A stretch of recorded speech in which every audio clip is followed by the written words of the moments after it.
Jesus' name.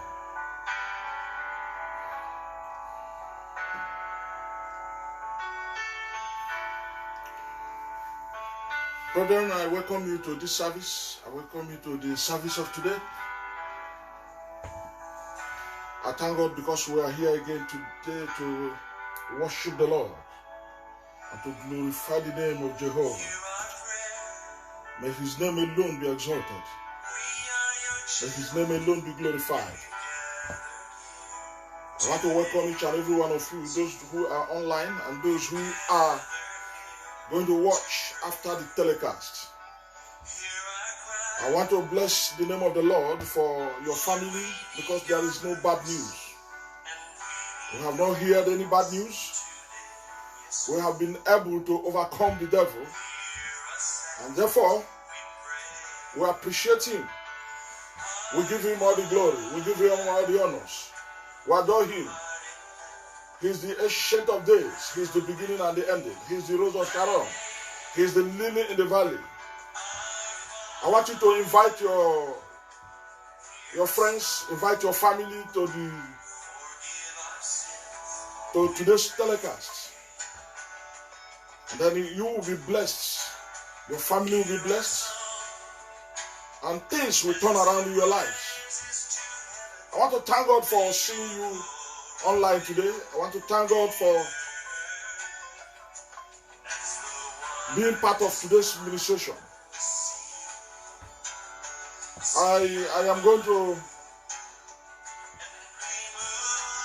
going to be brief today. I'm not going to stay long, so don't be worried that we stay too long in the telecast. We're trying to adjust to ensure that all our viewers are happy. We have received comments on the length of the video. We are trying to reduce it. But because it is a Sunday service, sometimes it's difficult for us to reduce it, and it is online. It is online, and sometimes it's difficult for us to reduce it because what the Lord wants us to tell you, we'll be able to tell you. Because today we are going to talk on a topic that is very crucial to our lives. We're going to talk on a topic that will bless our soul. A topic that will ginger us to do more in the things of God, to do more in the service and the worship of the Lord. Praise the Lord. We're going to talk on a topic that I titled, God Cannot Be Mocked. God cannot be mocked. Praise the Lord. Galatians chapter 6. Galatians chapter 6. Verse 7, Galatians chapter 6 verse 7 says that God cannot be mocked. God cannot be mocked.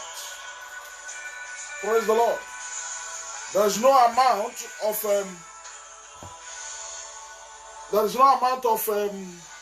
abuse that is being dished out to men of God that will stop the hand of God from moving and touching many.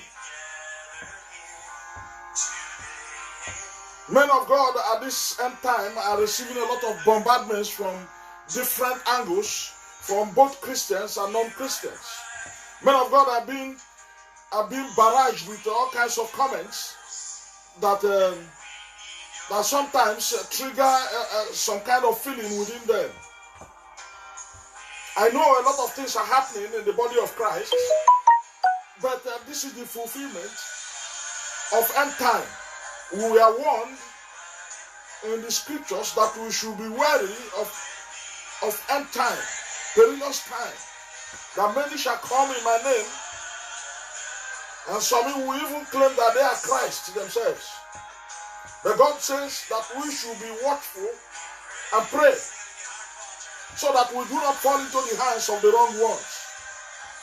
And so as a Christian or as a believer, you should be able to understand the time we are in. We are in a perilous time where you hear all kinds of things, and our ears are itching to hear things that we want to hear. And one of the things that men love to hear these days is men of God being cajoled, being embarrassed, being spattered on. A lot of pages on YouTube, on Facebook, and all sorts of things are speaking against men of God. And people who do that, they think that they are mocking God. They want to stop the work of God. They want to slow down the hand of God in the church or in the body of Christ. Let me shock you that you will never succeed. You will never succeed. You won't succeed because not even the gate of hell can prevail against the church of Jesus Christ. I don't care what you call yourself. I don't care the followers you have on your social media platforms. But I assure you that you will fail and fail woefully. In fact, you have failed because the church of Jesus Christ is built upon his name, upon the rock of ages. He is the ancient of days. He is the beginning and the ending. Therefore, there is nothing you will say against the pulpit, against the body of Christ, that will move God or will stop the work of God. You can only try, but you will be disgraced at last. Praise the Lord. So it is good to be reminded that God cannot be mocked. Whether you are a Christian, whether you are a Hindu, whether you are a Muslim, whether you are an unbeliever, whether you are an atheist, and you think social media is established for you to begin to walk and attack the body of Christ, you are just wasting your time. In fact, you are calling the wrath of God upon your head. And I am sorry because you are going to end badly. And I will show you scriptures that will show you what is going to be the end of whatever you think you are doing, or whatever you think you want to achieve. You are just wasting your time. I'm telling you the truth. You are just wasting your time. Because God cannot be mocked. God cannot be mocked. I'm telling you the truth.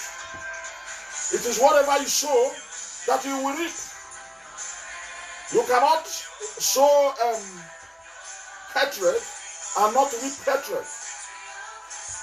Because God has given you the opportunity to speak, and then you think you can talk anyhow. Continue. But let me remind you that the end will not be too sweet for you. Because heaven is real and hell is real as well. Praise the Lord. Heaven is real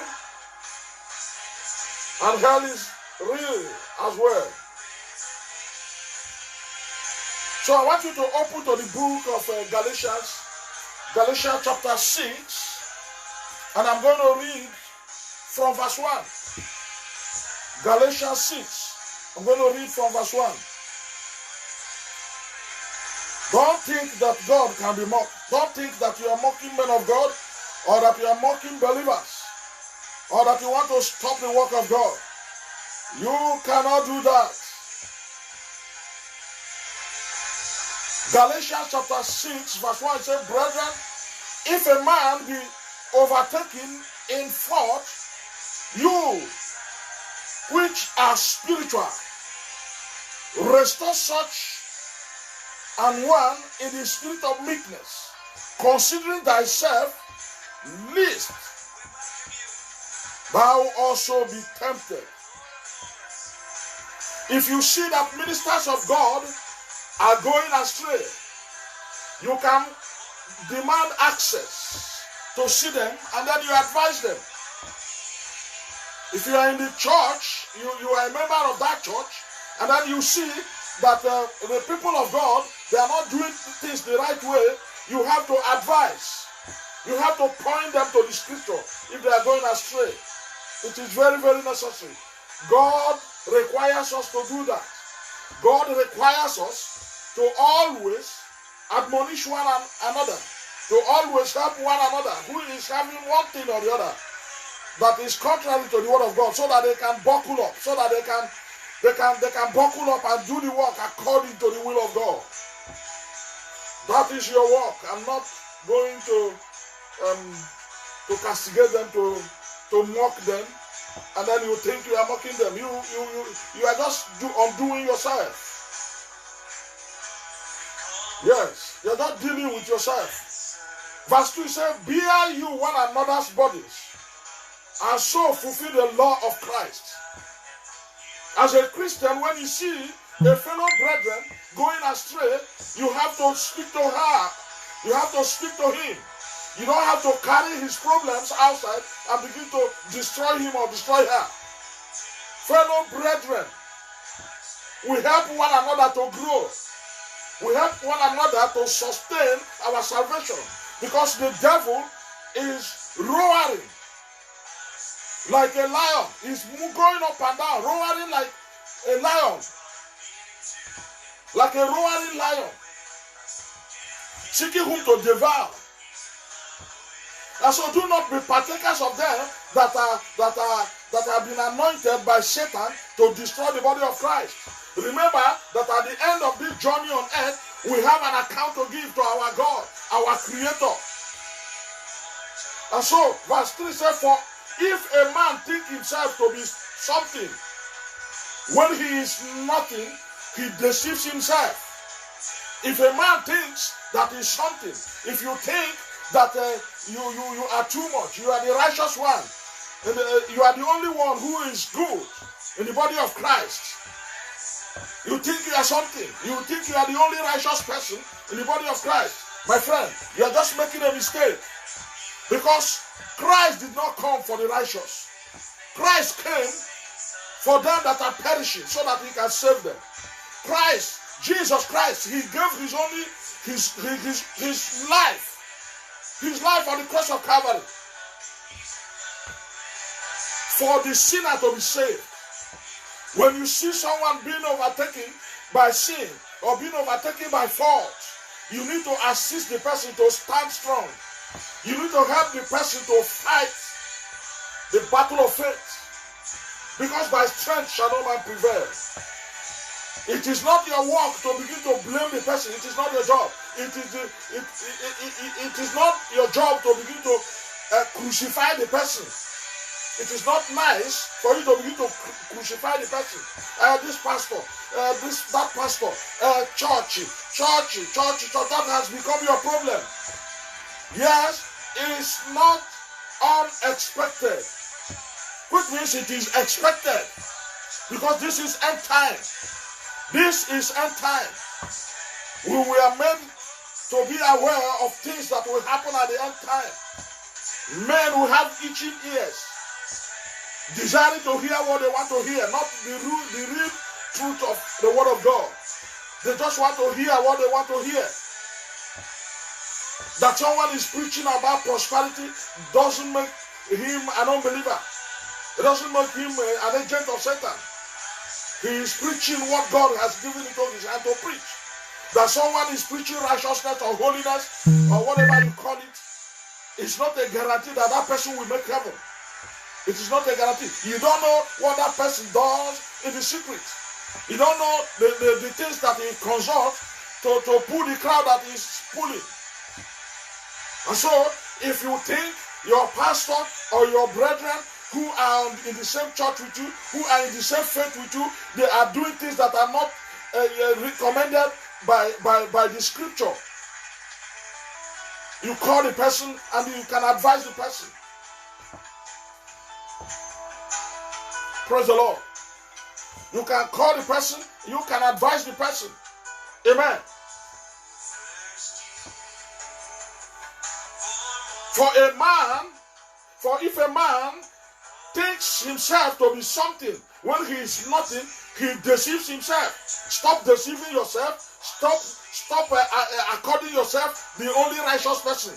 When it comes to destroying the work of God or the body of Christ, you have taken over the work of Satan. You have become an accuser of brethren in broad daylight. And we see you as members of the body of Christ. We regard you as a believer. But at the back, you are destroying even the work of God. It is not good. So we have to change. We have to repent of certain things we do.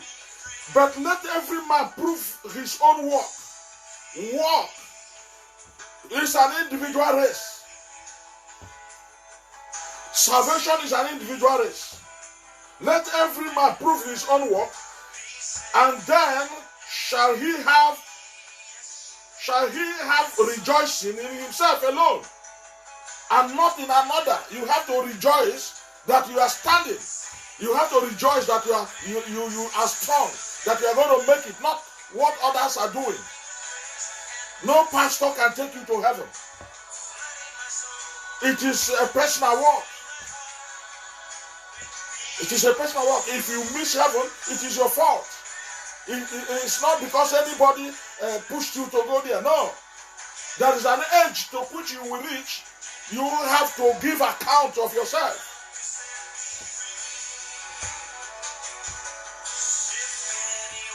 Even if you are an infant and the Spirit of God is in you, He gives you the reason to think even as a child.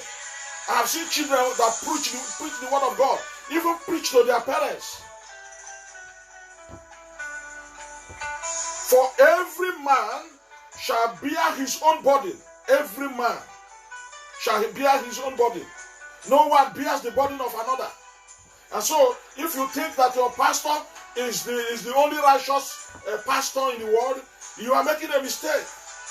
On the last day, in the day of judgment, you will be standing alone. Your pastor will be standing alone. Your brothers will be standing alone. Those who are members of the choir, that you are even a member, they will be standing alone. The ministers will be standing alone. The prophet will be standing alone on that day. And so what you are doing, and then you think you are helping Satan to pull down the church, you have to be careful as well. You have to be careful. Let him that is taught in the word communicate unto him that teaches in all things. That teaches, let him that is taught in the word. Because that is the onus. That is the point of this attack on churches and on ministers. Because they collect tithes and offering, and it has become your problem.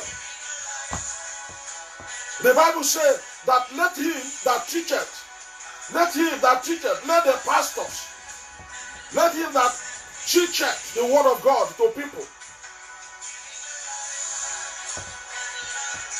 Let him that is taught, let him that is taught in the word of God, let him that is taught in the word of God communicate unto him that teacheth in all good things. You that you are being taught in the church, the Bible enjoins you that when a man of God teaches the word of God to you, you have to communicate to him with all manner of good things. You have to give him gifts.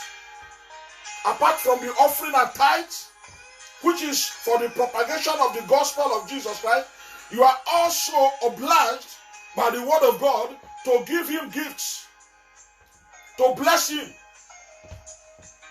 Bless him, use it as a point of contact for the word that it teaches you to walk in your life, to walk in your situation.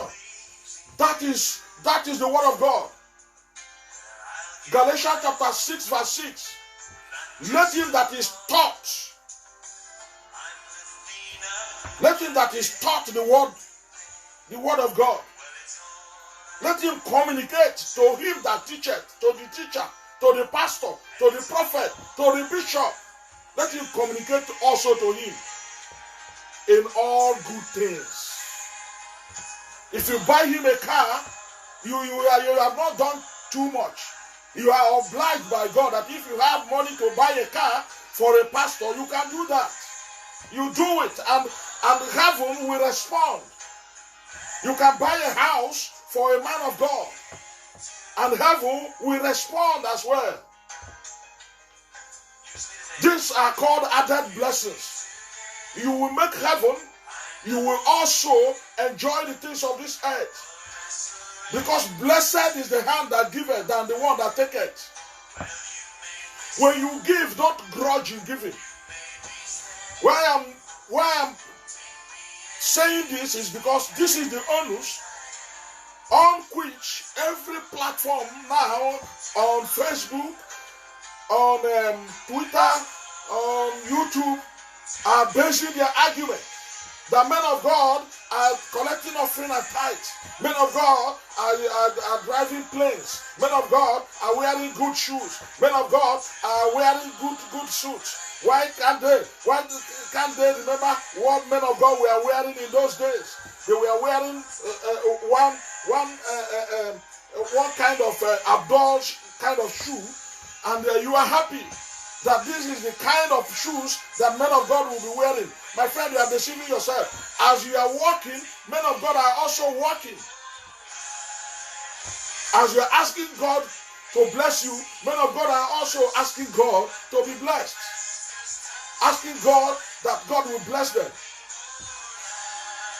And so if they are blessed of God and you become jealous, you are just destroying yourself. You are just destroying yourself. Because if you are not happy that God is blessing someone, I see no reason why God will bless you. If you like, go and meet Babalawo, go and meet native doctors, go and join court, go and join Illuminati. If they give you whatever they want to give you, they will take what is higher, more costly, more expensive than what they have given to you.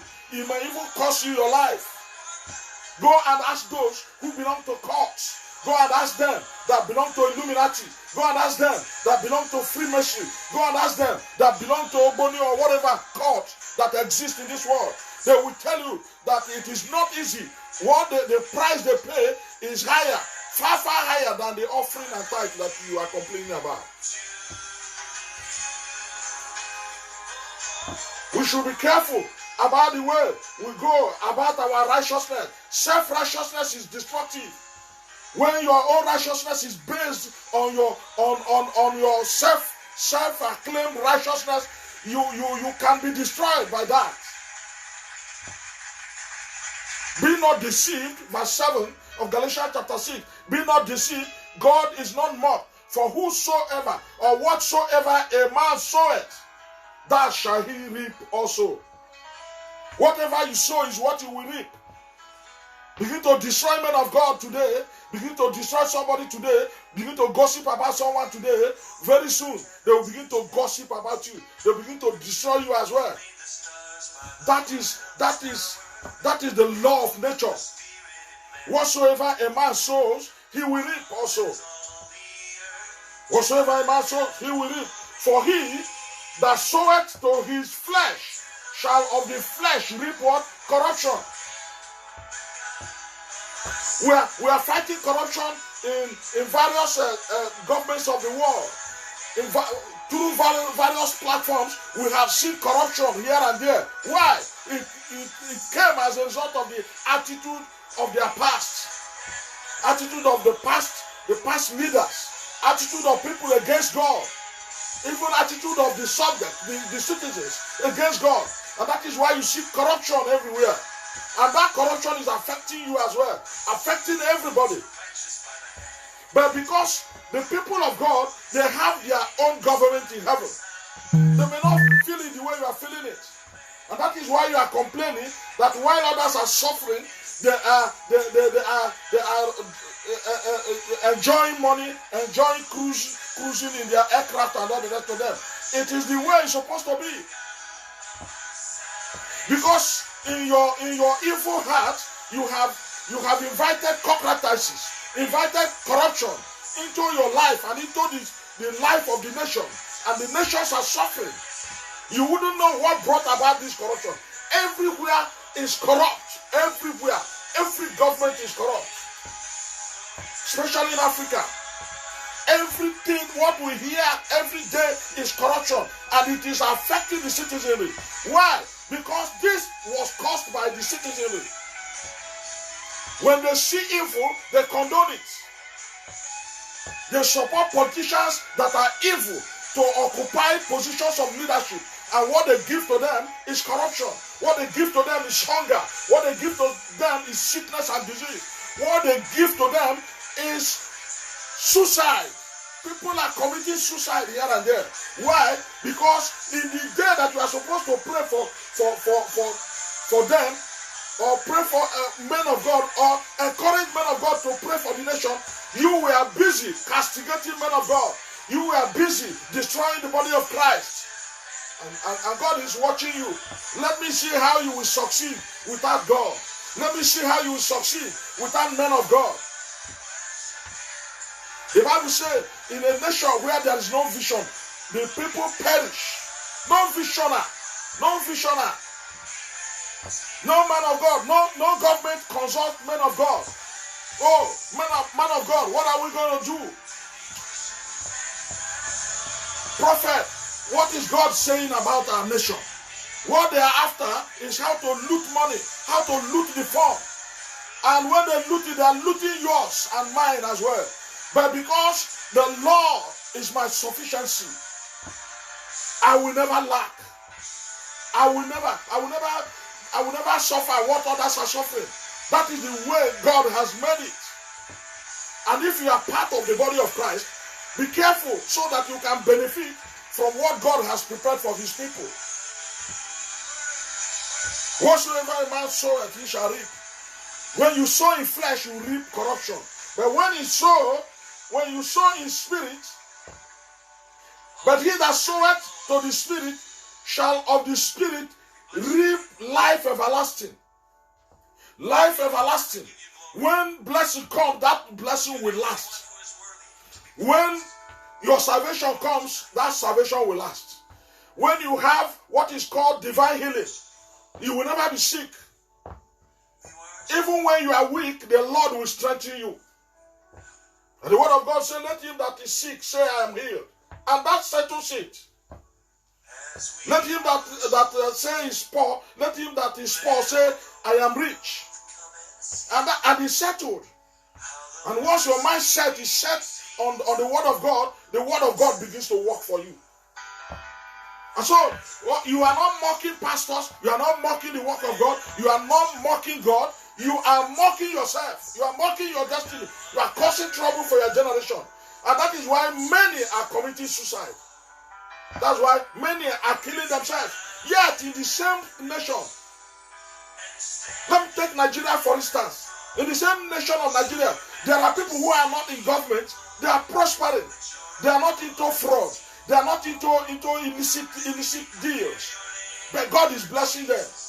Even in this lockdown, many have become millionaires. And here you are there showing whom you are. Showing that you want to work for Satan. You are complaining. You are looking for palliative. And they will come and give you insult. Because you planted them there. You are looking for palliatives. Give us money. Even if they give you, how much will they give you? How much is a million naira? When you compare it with dollars or with pounds, how much is it? How long will it last for you? You go and mortgage your conscience, you mortgage the Spirit of God in you, and then you go and install evil men. Put them in power. And then you face pastors. Pastors are the problem of this country. Church is the problem of this country. The problem is not pastors. The problem is not the church. You are the problem. Because you are the one who installed them. You are the one who made sure that they went in there. No pastor came to rig evil men into power. You are the one who did it. And then you are shifting into pastors. Be warned. Be warned. Because God cannot be mocked. Whatever a man soweth, he shall reap. Be warned. Be warned. Be warned. And for those of you who are genuine Christians, who love the things of God, continue to love God. Continue to serve God in truth and in spirit. You will never be disappointed. You will never be put to shame. Even when trouble comes, God will single you out. God will promote you in the midst of scarcity. God will bless you in the midst of scarcity. Praise the Lord. And so don't be perturbed. Don't be worried. The word of God said, and let us not be weary in well doing, for in due season we shall reap if we faint not. So we should not faint. We should not relent. Do not allow the evil members of your church, evil colleagues in the church, evil friends to take you out of the presence of God, to take you away from the presence of God. Let the word of God penetrate your spirit, I pray this morning. Let the word of God enter into your soul and begin to change things in your life, and begin to change things in your destiny, and begin to reprogram your brain, so that you know that there is nothing that shall be given unto a man that will be possible except it is given to him from above. It is only God that can bless. It is only God that can lift a man. If men lift you, there is a limit to which you will go, and then he will leave you there to fall, and when you fall, you will break your waist. But when God is the one lifting you gradually, you will never fall. You will never fall. Praise the Lord. You will never fall. As we have therefore opportunity, let us do good unto all men, especially unto them who are of the household of God, the household of faith. Any opportunity you have to bless the man of God, to bless the brethren in the church, when you see that they need help, any help you give to them, the Lord will bless you. You will reap it one day. If not you, it is your children that will reap it. Your children will reap it. In the day that you will not have money to pay their school fees, God will bring someone who will pay the school fees of your children. God will bring someone who will say, I want to take the scholarship of your children from primary school to university level. You will not know why it came to you.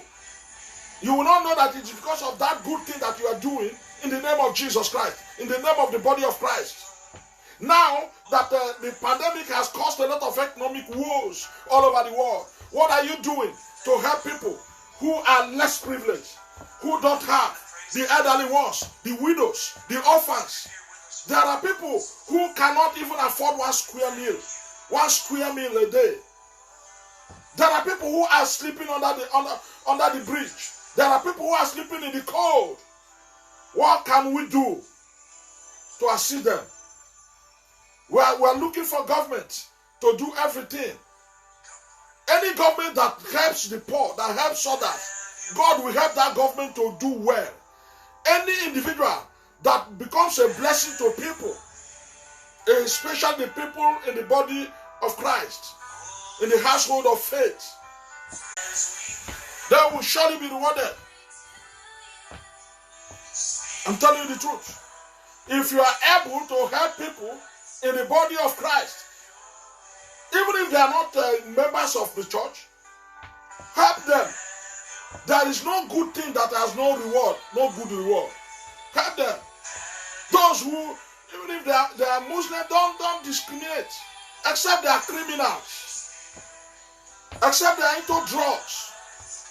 So that by the time you give them money, they will go and use it to destroy themselves. So you are not supposed to give them anything.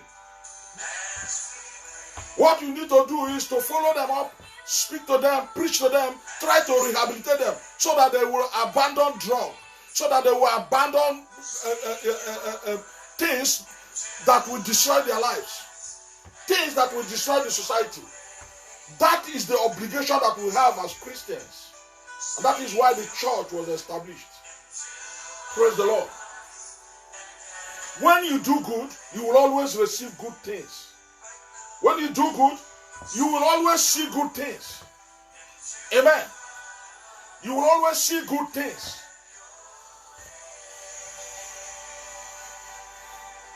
That reminds me about the story of Lazarus and the rich man. In Luke chapter 16, from verse 16, I want to read for you. Luke 16, from verse 19. I want to read for you. There was a certain rich man which was clothed in purple and fine linen. And there was also a certain beggar named Lazarus. Lazarus was laid at his gate, full of sores. This Lazarus had a lot of sores. Sores in his body. The world was not fair to Lazarus. The system was not fair to Lazarus. Nobody could help Lazarus to be treated in the hospital. Nobody. And so what Lazarus craved for is just a morsel of bread to eat and be sustained for a little while before he dies. There was no hope. No hope. Even his family has nothing to offer. And nobody came from the society to help this man. Nobody could even help the family. You know what some people will say? Let him and his family suffer for their sins. That is always our word. Let them suffer for their sins. My friends, life is a mystery. It may be good for you today, tomorrow you are not sure of it. It may be bad for someone today, tomorrow God can transform his life or her life. Even right where you are passing through a lot of things you think is all over. No, remember, this world is a temporary place. Remember that God who created you is watching you. He is preparing you and preparing a place for you. He will never leave you nor forsake you. Remember, I don't know what you are passing through, you that you are watching me this hour. I don't know what you are passing through, but God knows what you are passing through. You have desired to get married at a certain age and it was not possible because of evil people who came to attack you, who came to say over their dead bodies before you can get married. Don't worry. They will give way and you will get married because they swore over their dead bodies. They will give way and you will get married. So don't worry. God is going to make a way for you. Remember Elizabeth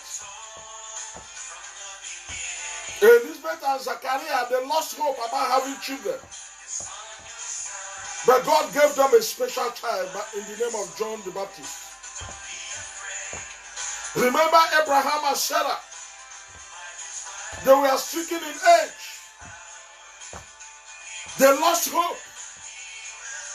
To the extent that at a time, Sarah trying to prove that she is a good wife, that she is a child of God, advised her husband Abraham to take their housemaid to sleep with their housemaid so that they can have a child.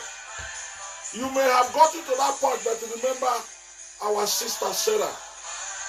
Remember our brother Abraham, our father Abraham. Remember our brother Zachariah. Remember our sister Elizabeth.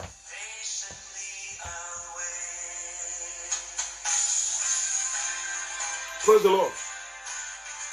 Your own blessing is coming, and when it comes, it will be brand new. It will be a branded blessing. It will be a branded testimony. You will rejoice in the presence of the congregation, great congregation. You will testify. You will testify. It may be coming late, but God's time is the best. You never knew whether if it had come earlier than this, maybe you would have even lost your life. But it is going to come when you enjoy it. God cannot be mocked. Even if men are mocking you, it is your God that they are talking to. It is your God that they are talking to. Even if human beings are saying you are a waste. You are a waste of space. Don't worry. God is going to answer you. Not too long from now. Lazarus was a beggar. Not only was he a beggar, he had sores all over his body. And there was a rich man, because he was irrelevant to God. The name was not mentioned. Because heaven rejected him and rejected his name. So the Bible could not give the name of this rich man. But heaven accepted Lazarus' name and Lazarus' situation. And Lazarus is mentioned in the Bible, but that rich man is not mentioned in the Bible. And the Bible said that the rich man had wealth, he had money. And every morning they bring Lazarus to his gate. So that any time this man will be going out or coming in, if he sees this man, he will help this man. But no way. This rich man could not help Lazarus one bit. Not ordinary morsel of bread. He never gave Lazarus anything. He would just look at Lazarus and go and speak to Lazarus. These people, let them go and suffer for their sins. Don't worry. Whosoever that mocks you is mocking your God. And remember that God cannot be mocked.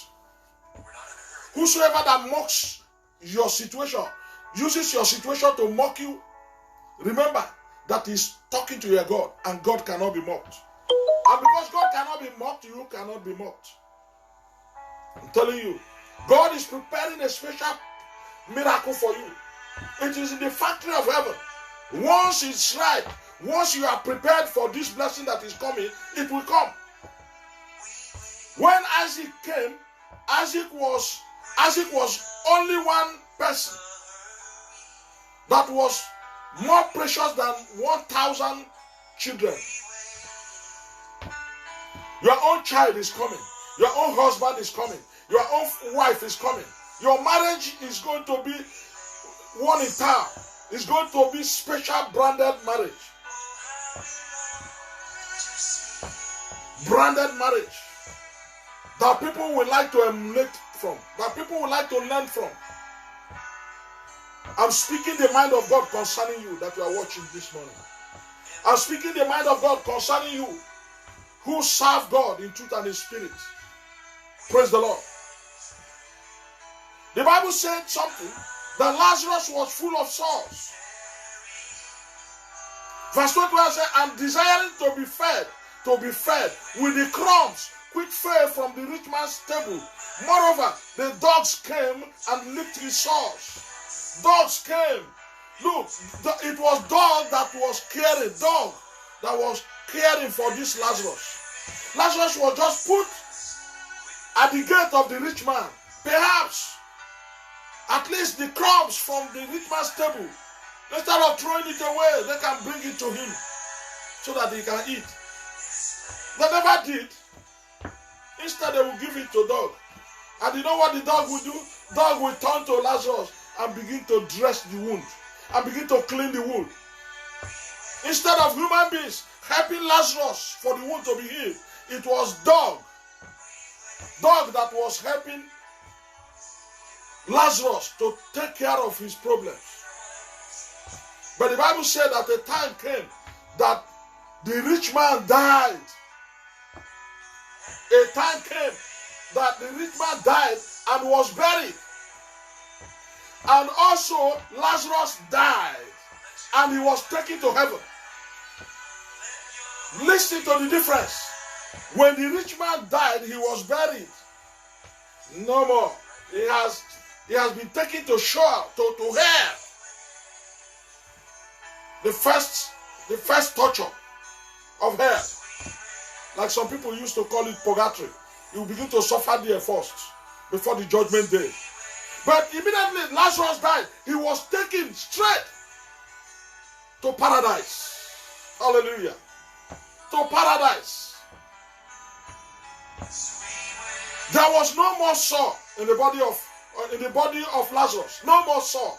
No more dog to lick the sore. No more mockery. And when he was taken to paradise, where Abraham was, he was sitting with Abraham. And the rich man saw from down below. He lifted up his eyes and he saw Lazarus. He saw Abraham afar off. Lifted up his eyes to the heavens, from whence cometh help. Because he was gnashing, he was being tormented in hellfire. He was being tormented in the dungeon of fire. The rich man was being tormented. The wealth did not go with him. His entourage did not go with him. His security guards did not go with him. He was there alone. He was there alone. And he saw Lazarus. He saw Abraham. And he cried. He said, Father Abraham. He now realized that Abraham is the father of all. Father Abraham, please have mercy on me. Please send Lazarus to come and touch his tongue. Let him dip the last finger of his hand, the last one, not even the big one. Touch a little water and come and put on my tongue, because I am being tormented here. You that you are waiting, say on the judgment day, you will be able to argue your case. Immediately the rich man died, he was taken to hellfire, straight, hellfire. And that is not the final rest of sinners. There's another one, known as the pit of hell. After the judgment, they will be taken to the pit of hell. Right now, the rich man is in hellfire, and Lazarus is in paradise. After the judgment day, Lazarus will be taken straight to heaven. There is a difference between heaven and paradise. Paradise is a place you have to be taking small refreshment. Enjoy yourself. Enjoy with the saints. There, when you see Abraham, you will know him. When you see Moses, you will know him. When you see the departed saints who are already prepared to take their positions in heaven, whose mansions that Christ has gone to prepare, you will see them, you will recognize them. Then, after the preparation of heaven, Christ will come to take everyone, and the dead will rise. The dead will rise, and straight, in a twinkle of an eye, the ones that are already condemned, they will straight go to the pit of hell, where they will languish for eternity. And then these ones will go to heaven, where they will enjoy for eternity, where they will rejoice and be singing hallelujah, hallelujah. There is no hunger there, no torment there, no headache. Hallelujah. I see the Lord helping people. I see the Lord helping people who are watching right now to make heaven. I see the Lord reprogramming your destiny. You will make heaven. That thing, that torture that is going on in your life, that frustration that is going on in your life, the Lord will remove it, so that you will now begin to think aright and begin to think about heaven. This rich man, he called Abraham. He began to beg, please. And Abraham told him that there is a gulf, there is a demarcation, there is a wall between us and you. You can see us, we can see you. Because the Bible said that on the last day, every eyes will see. You can see us, we can see you, but we cannot come over there and you cannot come here. Lazarus cannot come there to dip his finger in your tongue. No, he cannot come. It's okay, please tell Lazarus to go back to where I come from. Go back to Nigeria. Go back to United Kingdom. Go back to America. I don't know where that man came from, but he came from a country. He said, go back and you will locate my 5 brothers. I have 5 brothers. Very selfish man. I have 5 brothers. Please tell them to repent, because this thing they are talking about is real. There is heaven and there is hell. Please tell them that their senior brother, the rich man that they were enjoying his wealth, is already in hellfire, so that they will not miss it like him, because he knew that they have become lovers of this world. They can talk anyhow. They can brag. You know who I am? Who are you? You are a bundle of rubbish. You know who I will deal with you. Deal with who? When you don't even know whether in the next minute you will still be alive. And Abraham said, we have Moses there. We have the prophets there. We have the pastors there. This one that you are mocking now. God told Abraham told the rich man that Moses' word, most of the books we are reading from the Old Testament, they are Moses' books. The word of the prophets are there. The Bible, written word of the prophets, they are there. There are pastors that are in the world today preaching. There are prophets that are in the world today preaching. Apostles, teachers of the world. He said, let them hear.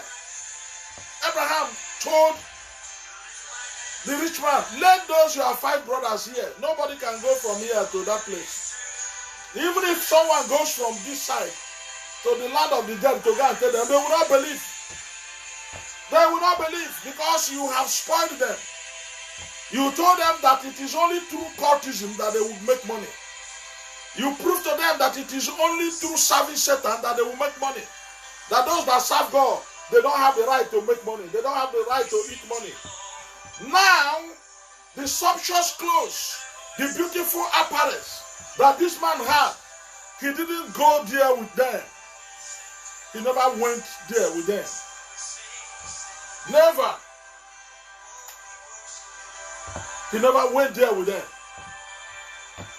Rather, he went with his empty body. And it's the empty body that is suffering. No matter the clothes they normally use to wrap them, the moths, the earth will eat it up, eat the flesh up. Then the real soul will be in hellfire. The real person will be in hellfire, being tormented. And so you that you are hearing me today, Father Abraham, he spoke to the rich man. There are pastors, there are prophets, there are evangelists, there are teachers, there are apostles. Let them hear. Hear you today. Focus on what the men of God are teaching you. I know it is difficult to understand the difference between fake pastors and men of God who are sent by God. It is difficult these days because we don't desire the gift of the Spirit. If you have the spirit of discernment, you will know. The Bible said that by their fruit we shall know them. Try as much as possible to identify them and flee from them, from those wicked people who call themselves. They are not pastors. They're just faking.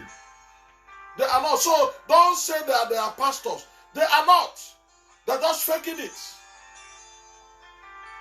Praise the Lord. They are just faking it. They are not pastors. And try and identify, ask God to help you identify the true body of Christ, the true church of Jesus Christ, so that you can make heaven, so that you will enjoy, you go to the bosom of Father Abraham, so that you don't go to the place where the rich man went.